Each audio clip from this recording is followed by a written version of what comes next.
Hi everyone, I'm Ed Orcutt, your state representative from the 18th District.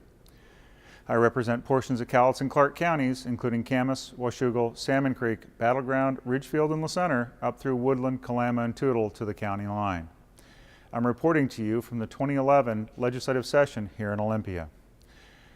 I want to give you a quick rundown on some of the bills I've sponsored this session, what they do, and where they are in the process.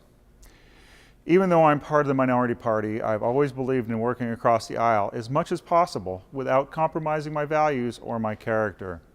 I find that even though I sometimes disagree with those in the majority party, I'm careful to maintain good working relationships with every legislator that I can. I've tried to live by an old adage, disagree without being disagreeable. With that philosophy at the forefront, I'm able to get some of my bills through a very tedious legislative process, even though I'm in the minority party. And I'm able to amend a few bills on occasion as well. This year, several of my bills have either already received or will receive public hearings in various House committees. House Bill 1204 would require assessors to give notice of the true and fair market value of real property, regardless of whether there was a change in value. My bill will make it easier for property owners to challenge the assessor's valuation of their property. This bill received a public hearing on February 2nd in the House Ways and Means Committee. House Bill 1239 is often referred to as the Catch-22 bill.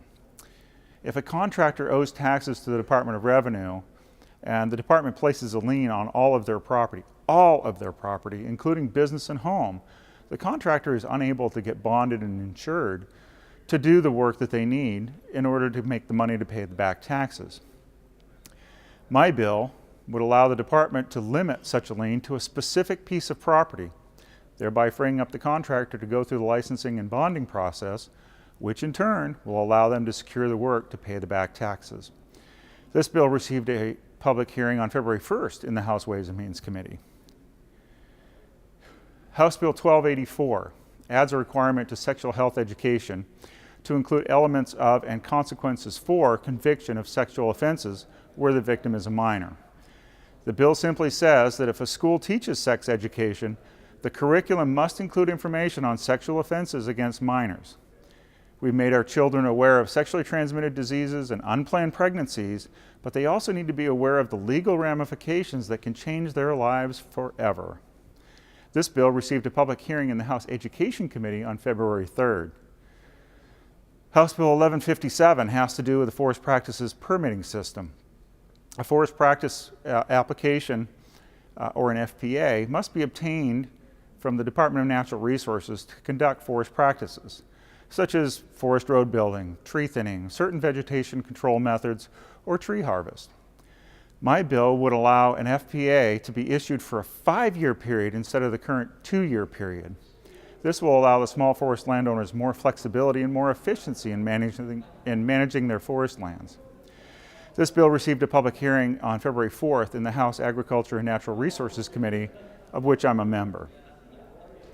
House Bill 1161 will help small forest landowners to be more quickly reimbursed and fairly by the Forest Riparian Easement Program for the value of timber that's lost due to the regulations.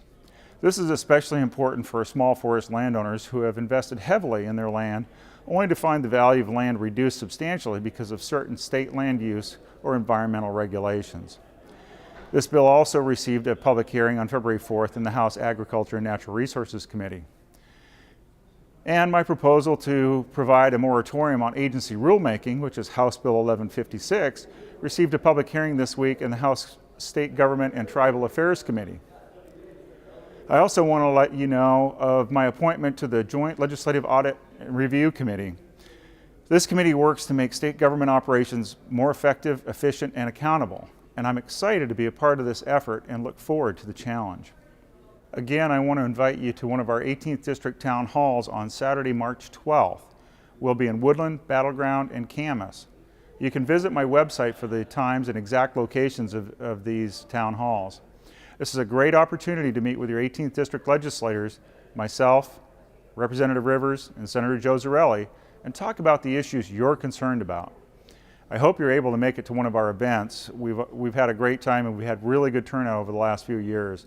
And it's very important for us to help us stay connected with you and understand what it is you want and need from your state government. As always, feel free to call me with your questions or concerns during this legislative session. You can use my direct line at 360-786-7812. Again, that's 360-786-7812. You can use the toll-free hotline or send a message by email. And don't forget to check my webpage for news, and while there, you can sign up for my e-newsletter. Once again, I'm Ed Orcutt, your state representative. Thanks for joining me this week.